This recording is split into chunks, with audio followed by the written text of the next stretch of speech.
Alright, I got no time for monkey business. Amid the glitz and the glamour of its presentation and seemingly limitless hype, it really pains me to say that Black Myth Wukong is one of the most vapid and aggravating video games I have ever played.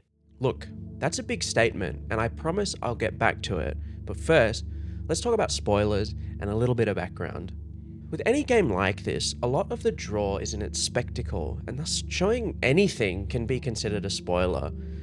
I'm only going to use footage from the first half of the game, except for two specific moments, which I will clearly indicate beforehand. You know, if you're really sensitive to this stuff, I would suggest just listening to this review like you would a podcast or something, or even coming back after you've played the game. Now that that's out of the way, Wukong's development definitely managed to procure its fair share of controversy, with Hangzhou-based developer Game Science allegedly making some very questionable and unprofessional remarks. I've linked an article down below discussing it, but even despite that, some recent guidelines given to streamers by co-publisher Hero Games for access to game keys, specifically telling them that they aren't able to discuss Chinese politics or COVID or feminist propaganda while talking about the game, raises some red flags. Despite this controversy, Black Myth Wukong has managed to pull in an obscene amount of players, at least on Steam, with a peak concurrent player count of 2.4 million people. That's the second highest concurrent player count for any game ever, by the way, and with over 350,000 positive reviews on Steam, it's really hard to call Wukong anything other than a massive commercial success. Regardless, I have to talk about what Wukong is like as an actual video game. How is it to play? To be honest, Black Myth Wukong is like you took all of the most frustrating elements of a Souls game, slapped them onto a character action game like God of War, and called it a day. I have to say, for the first 5 or 10 hours or so, I was actually enjoying Black Myth Wukong.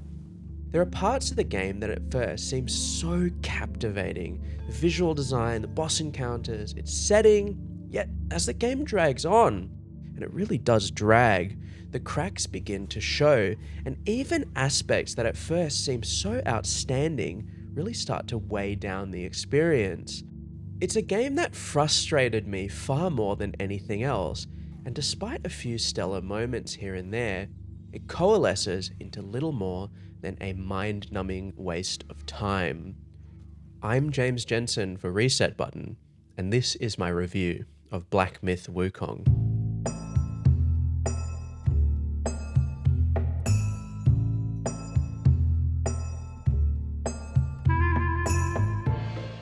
So what exactly is Black Myth Wukong? Look through Steam reviews or critic reviews and you'll very quickly see a lot of conflicting information. Is it a Souls-like? Is it an action RPG?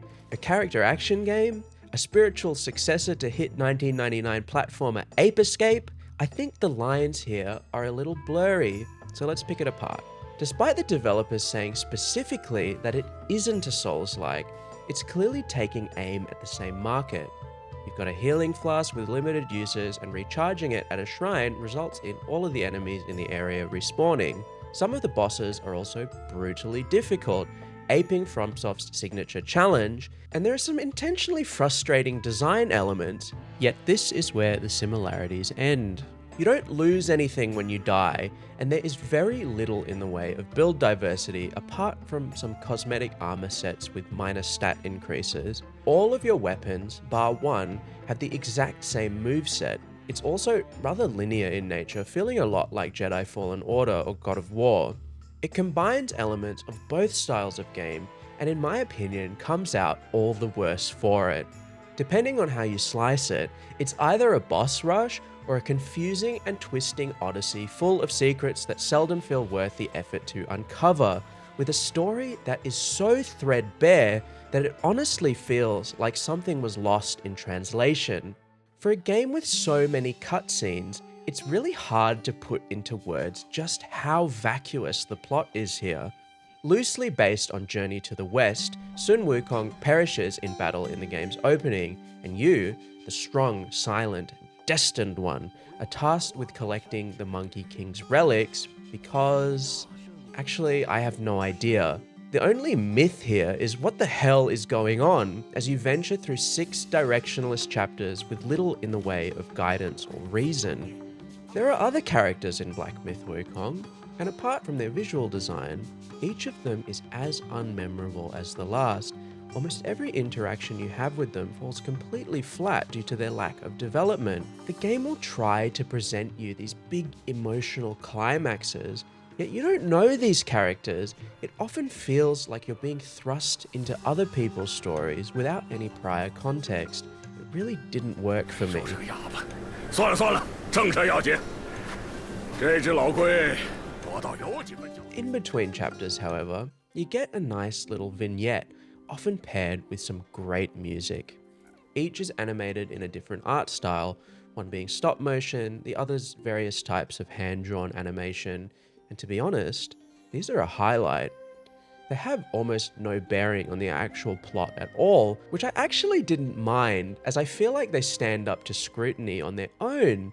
But despite telling some compelling short stories, they feel a little bit inconsequential. What is a little less dire is the game's side content. Rather ungraciously mimicking that of FromSoft, Black Myth Wukong needlessly obfuscates some of its more interesting content from you behind unclear NPC quests, areas that need to be revisited with no indication, and hidden items and vendors. While the process of getting to the game's 5 secret areas is obtuse at best, the content contained within them, in my opinion, is the best that the game has to offer. Not only do they contain some of the best designed boss encounters in Black Myth Wukong, but their smaller scope often means that they can feel a lot more focused than that of the main levels, both structurally and visually. It's this that leads me into my biggest frustration with Black Myth Wukong. 2 issues that go hand in hand: the game's level design and its presentation. By far, Wukong's weakest showing is the way that these levels are put together. I think that the reason this bothered me so much is actually quite a complex intersection of 3 different things, those being the general layout of the spaces being quite confusing, poor visual design, environments are quite challenging to pass visually, and a lack of clear direction or motive. First and foremost, the level design is fundamentally confusing. Game Science have tried in part to stray away from the completely linear design of something like Jedi Fallen Order, instead creating spaces that are much wider, with many branching pathways and secrets tucked away. Now, I don't think that this is inherently a bad thing. There's this certain mysticism with being thrown into a space that is rather labyrinthine, but when playing something like Elden Ring, for example, the layered and complex map layout feels like it has a purpose, like it was designed that way with a clear emphasis on visual design, having immediately recognizable landmarks to guide you through the space. Crucially, in Elden Ring, you're never confused by what you're looking at. In Wukong, however, I found more often than not, these spaces, aiming to be quite realistic in their presentation, lack a level of visual clarity and framing that is essential for a game of this type. The environments are just straight up really hard to pass visually, with little in the way of variety or signposting to ground yourself in what you're looking at. There's little to separate cliff face A from cliff face B, C, or D, thus making these spaces incredibly cumbersome to navigate. This commitment to realistic graphics also means that you're gonna butt your head up against invisible walls all the time. This world's boundaries are often so unclear, and you're left guessing where the game wants you to go versus where you're even allowed to go. I think of games with great environmental design like Breath of the Wild, and despite running on something with the equivalent processing power of a dishwasher, it not only manages to give you a sense of direction through its visual design, but through its framing and its visual composition, it still holds up as incredibly beautiful to this day. Wukong looks photoreal at some points, yet at the same time, it feels soulless, like an Unreal Engine 5 tech demo. It's undeniable proof that art direction matters infinitely more than graphical fidelity alone. To make this worse, game science have made the asinine decision to forego the use of a map or a compass or a quest log or anything to give you some semblance of rhyme or reason as to why you're moving through these spaces.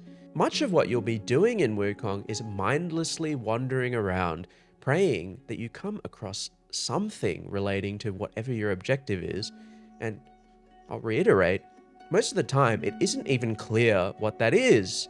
You have practically no intrinsic motivation to move through these spaces at all, as the only context you're given is you need to find X relic. It doesn't help that the game is absolutely full of these branching pathways, giving you 3 or 4 or 5 directions to go in, often with 3 or 4 or 5 more paths to go in following that one. It's ridiculous, almost comical at times, how sprawling these maps are, the majority of paths leading to nothing of value. This is taken to the extreme in the game's final chapter, a massive open section full of completely empty space and nothing in the way of guidance. It's really dreadful.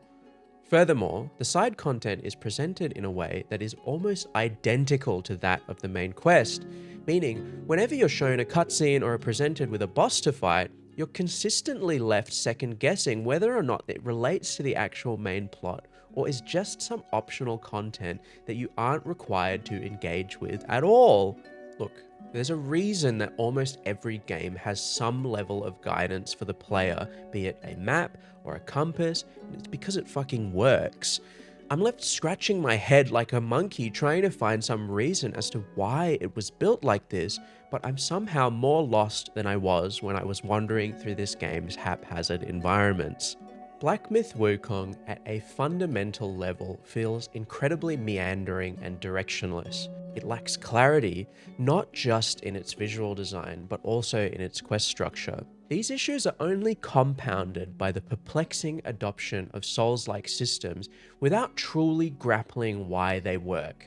And what do I mean by that? I think at times, games like Elden Ring tread the line on what can be considered being respectful of the player's time. Death is of great consequence in Souls games, and a very intentional part of their design is presenting you with these situations that seem almost unfair. I'm not talking about ridiculously challenging 10-hour promised consort fights. I mean those times where you're walking up a set of stairs and an enemy jumps out from around a corner, pushing you off a cliff, or pushing a boulder down a narrow path kind of stuff. The next time you encounter these things, you know what's going to happen and you're prepared, but I don't think you're going to come across anyone that would make the argument that it isn't at least kind of bullshit. Game science have claimed that this is not a Souls-like, it's an action game. So why then are there so many of these bullshit encounters that are designed to catch you off guard? In Elden Ring, they happen so infrequently that you sort of learn to respect them a little bit. But here, I can't even count how many times I was hit by some bullshit hidden enemy and sent plummeting to my death in Chapter 3 alone. There isn't the same resource penalty for death here, but the amount of time you spend walking back after dying to something stupid, especially in 2024, is just unacceptable.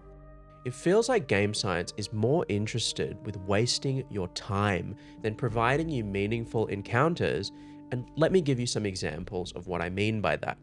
Alright, those visual spoilers I mentioned earlier, I'm going to show them now, and I'll leave a timestamp in the description when it's done. I'll give you a sec. Alright, in Chapter 5, you're presented with an enemy that completely blocks your path.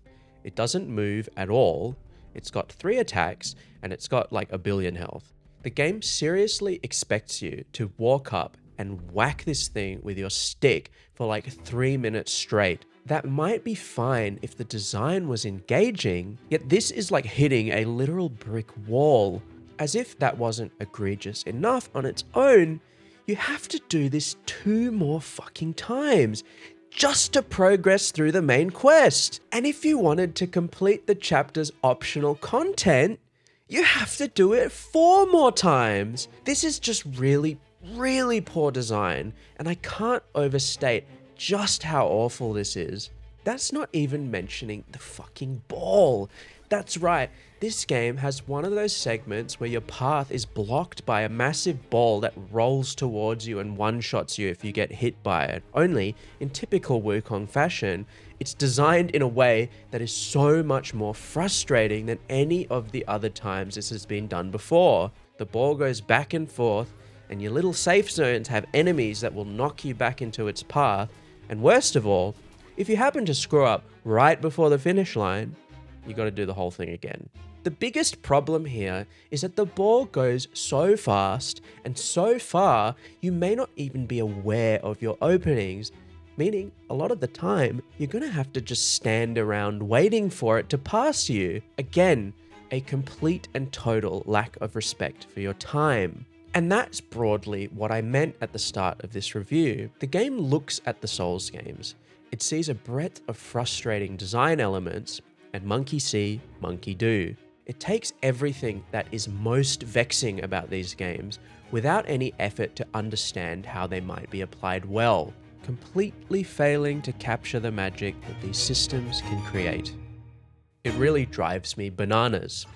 Now's a good time to talk about the game's combat, something lauded by many as being the real standout feature of this video game. And the best thing that I can say about it is that it's broadly inoffensive and just sort of okay in every single aspect. As I mentioned earlier, you're given exactly one weapon, and except for one craftable variation, its moveset never changes over the course of your 40-hour journey. I've heard people describe the combat as something akin to God of War, but I think that comparison is such an insult to that game, because God of War's combat system has actual depth to it. The vast majority of encounters in Wukong devolve into spamming your light attack until you build up a meter that allows you to commit to one heavy attack with a large wind-up animation, something that's incredibly risky to pull off against more agile enemies. You do get some spells that add to the variety, but it seldom feels like you're expected to do anything but dumping cooldowns into the enemy whenever they're available. For example, you get this spell pretty early on that freezes your enemy in place for a short period of time, and this initially seems interesting, but sometimes enemies will just break out of the freeze early with no indication of why or how, making it unreliable as a consistent damage source, especially in some more challenging boss fights. Something that I consider an extremely poor choice is the decision to lock the game's parry behind one of these abilities, and man, having the parry, something notoriously difficult to pull off on such a long cooldown, is just baffling to me. Listen, if you don't want the parry, just don't add the parry into the game. Don't dangle it in front of people like a banana on a string. The actual moment-to-moment weapon attacks do get stale incredibly quickly, with very little in the way of variety or flexibility to keep things interesting. Game Science does attempt to remedy this by introducing the ability to transform into some specific enemies briefly in combat, and yes, this does change the game feel somewhat, but the problem is that these transformations and their attacks lack that kinesthetic link that you normally have with your character. Even if the standard combat does lack variety, I can't say that it doesn't have this sort of weightiness to it. You really feel the impact of your blows as you smack your enemies around. The transformations, however, all feel a little bit floaty in comparison. The game has a lengthy skill tree, but unfortunately, the overwhelming majority of what you'll find on it are meaningless stat boosts. I'm talking plus 2% crit chance. I'm talking plus 3% crit chance. I'm talking missionary. And apart from some stances that only change your heavy attack, nothing actually alters your moveset in a meaningful way. I'm not even going to talk about the elemental damage because it bears next to no impact on the way that you engage with anything. The combat is incredibly simplistic, and that might be okay for some people, but for a game with one weapon, it feels like such a missed opportunity to not at least have some depth here. Character action games live and die by the flexibility and dynamism showcased in their combat systems, and where God of War feels like a feast, Black Myth Wukong feels a lot like a famine. To continue with our list of seemingly unexplainable design decisions, there is also a Ubisoft-style tiered gear game, armor crafting, and many a lootable flower and treasure chest in the world. Again, these things are not inherently bad, but trust me, you've played many games before that do all of these things considerably better than the bare bones effort that Wukong is able to muster. Let's start with the loot. In an attempt to incentivize exploration, a lot of the items you'll need to craft yourself a new set of armor or a weapon upgrade are found in chests, off the beaten path or after a boss. This encourages you to further wander around these poorly designed levels in hope that maybe you'll stumble across something useful. After the first major boss encounter, the game even tells you, look around for something useful in the arena, instead of just giving it to you for winning the fight. You'll also find various plants around the world that can be used to craft consumables. But get this, every time you want to pick something up, your character will come to a complete stop and play a looting animation. As if that doesn't add enough friction to the experience of collecting these items, maybe 10% of the time, the plant is actually an enemy, meaning the vast majority of the time, you're just not going to engage with this system as it's needlessly frustrating. You know, we've been here already. We've played open world games with endless fucking looting animations. There's a reason that the industry changes and adapts, because we found something that works better than the systems of old. Wukong feels really uncontemporary in that regard. So what exactly will you be doing with these crafting materials then? Well, I already said that you can create consumable items that give you temporary status buffs, yet the major application of this system is to craft increasingly stronger armor and weapons. I will say, these armor sets do have a great sense of visual flair to them, one of the strengths in this game's presentation, but as with the game's skill tree, their stat increases feel so meaningless.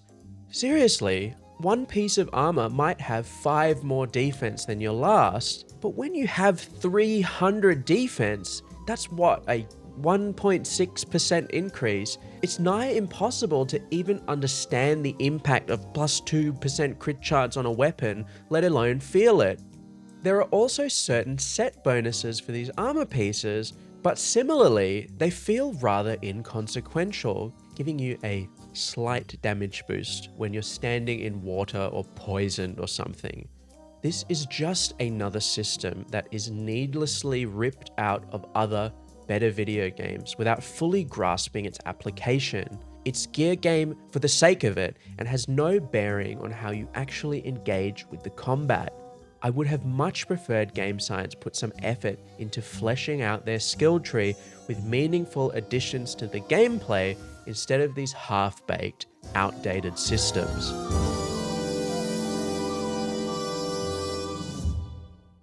I'm sure you've heard that Wukong can be pretty buggy at times, and that was exactly my experience. Most of the game's technical issues actually took place in the back half of the game for me.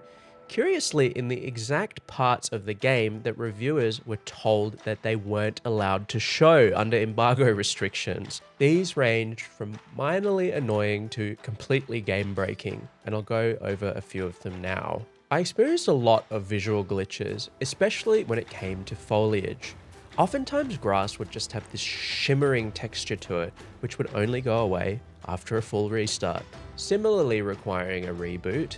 Occasionally, the game would just start stuttering uncontrollably without anything obvious causing it. I had an NPC related to a quest completely disappear on me, despite the fast travel system saying that they should have been there, locking me out of that quest despite me possessing the item required for it. Something quite frustrating. Quite egregiously, throughout my whole playthrough, I would get pop-ups saying that the game had failed to save, usually after collecting an item, but more than once in the middle of a boss fight.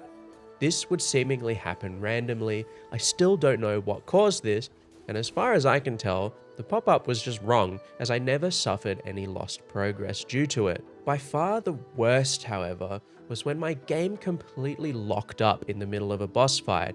Everything kept moving, except the game wouldn't recognize any of my input. My character also couldn't die. I was just unable to do anything, meaning my only option was to force quit the game and restart the encounter. So that's bugs. What about performance? As I said before, this game has an insane level of graphical fidelity, and it seems like it would be incredibly difficult to run, but I'm happy to say that performance is more than acceptable. I've got a 4080, and running it at 1440p with DLSS enabled, I was getting upwards of 90 FPS in practically every scenario, despite some serious dips in cutscenes where the detail was obviously cranked up. I've heard similarly positive things from others as well. Now, here's what you've been waiting for. Let's talk about the game's boss design. Myth Wukong has over 90 bosses, many of them being completely unique. Some of these are an absolute thrill ride from start to finish, most of them are just okay, and some of them are really bad. One thing I can't fault the game on is the variety in its boss encounters. There are very few repeats, but unfortunately, the ones that do repeat are the game's most irritating. The thing that Wukong absolutely nails is the spectacle in its boss encounters. And if that's all you want from a video game, dive right in. You'll have a grand old time. They're unique designs based on Chinese and Zen Buddhist mythology. The boss arenas, they're all just really interesting to look at. Fighting a tiger in a pool of blood, a massive dragon over a frozen lake, the designs here are quite spectacular, I have to admit, drawing faithfully from their source material. The number of these bosses means you're rarely going to be fighting the same thing twice, but with so many bosses, oh my god, he's gonna start complaining again. You're likely going to run into some problems with balance. The first issue with the design of these bosses is their difficulty scaling. Another reason why I think the developer's decision to market this game as definitely not a Souls-like makes little sense. A lot of the bosses are not very challenging, like your typical action game. You'll beat them in one attempt or lose a couple times, nothing too crazy. Yet some of these bosses are like fucking Diabolos, the Destroyer of Worlds level hard, and there seems to have been no real consideration as to where these are placed in the game. It just has these absolutely crazy difficulty spikes out of nowhere. For example, the last boss of Chapter 2 is just way more challenging than anything that came before it, and you don't see another boss like that until the end of Chapter 5. It leaves the game feeling incredibly uneven overall, and at the very least, semi-linear difficulty scaling would have been much more appropriate given the type of game this is trying to be. Another issue comes back to something similar to what I said before. At times, it feels like the game has very little respect for your time as a player. Practically every boss, especially later in the game, they have these enormous health pools. Some people complained about damage scaling in Shadow of the Erd Tree, but man, that doesn't even hold a candle here. There were so many times I started hitting a boss and wondering if I was doing something wrong. Like there was some trick to the encounter that I was missing, as the health bar just barely moves. But no, the game fully expects you to sit there and whack these guys for upwards of 10 minutes sometimes. What this means is these fights feel much more like a battle of attrition than a test of skill. I think game science has fundamentally missed the point on what makes Souls-like combat engaging. It's that eventual overcoming of what initially seems like an insurmountable challenge through learning and adaptation. In Dark Souls, you were so under-equipped to deal with these bosses, like an insect buzzing around these hulking monsters where one good swat would be it for you. Eventually, you learned. Through sheer force of will, you adapted and you overcame, and that catharsis that you got was absolutely unmatched. The balance was not struck here with Wukong. Far more often, I felt like these bosses were just designed to wear you down. I'm going to be honest, A 10-minute boss fight where you do next to no damage to the enemy, only to die at the very end and have to repeat the entire process, that's just not fun in the slightest, and it feels like a lot of these encounters are designed specifically for that to happen. I'm not even saying that the game is too hard. It's not. It's just incredibly mind-numbing at times when you're worn down by attacks from bosses that are difficult to read through poor visual design.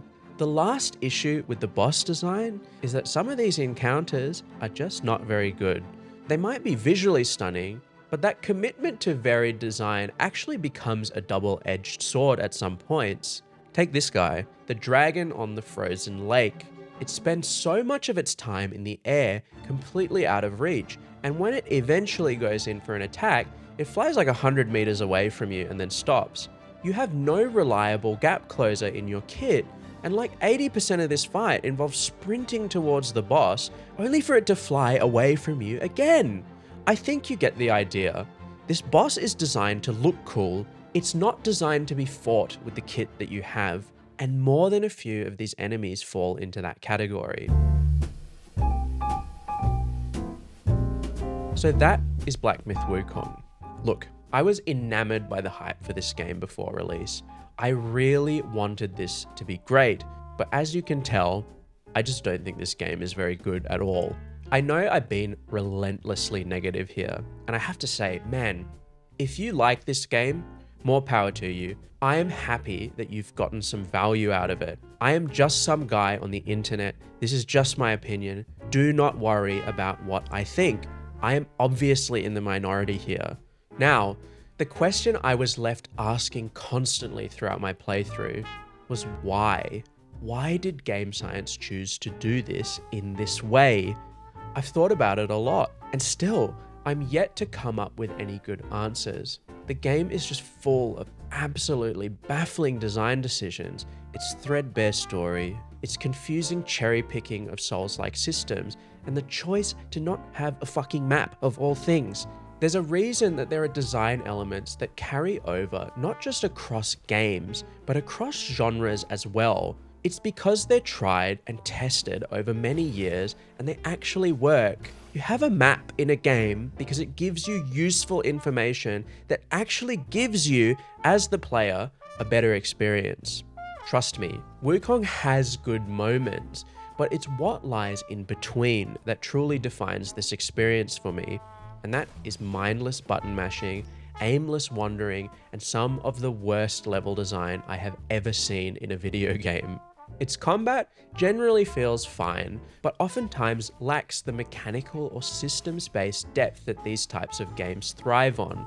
There's definitely some spectacle to be witnessed in the game's many boss battles, but more often than not, left me feeling like a bit of a monkey myself. Its rudimentary RPG systems don't do it any favors either, offering a gear game with the depth of a sidewalk puddle and a skill tree that does little to meaningfully impact your playstyle outside of bare-bones stat increases.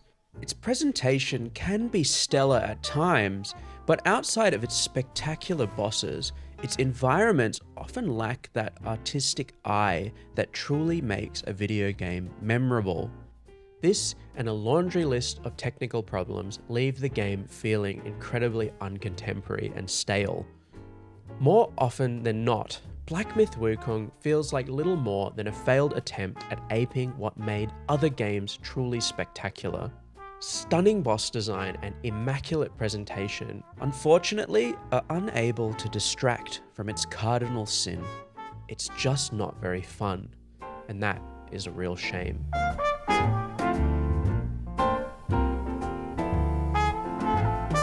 Right, I think I've lit a bit of a fire here. I'll say, if you've come this far, thank you so much for watching. I really appreciate it. If you liked the video, give it a thumbs up. If you didn't like the video, and I suspect there's going to be a few people, you know what to do. As I said, this is just my opinion. If you love this game, good. I'm glad. I'm happy for you. Just don't worry about me.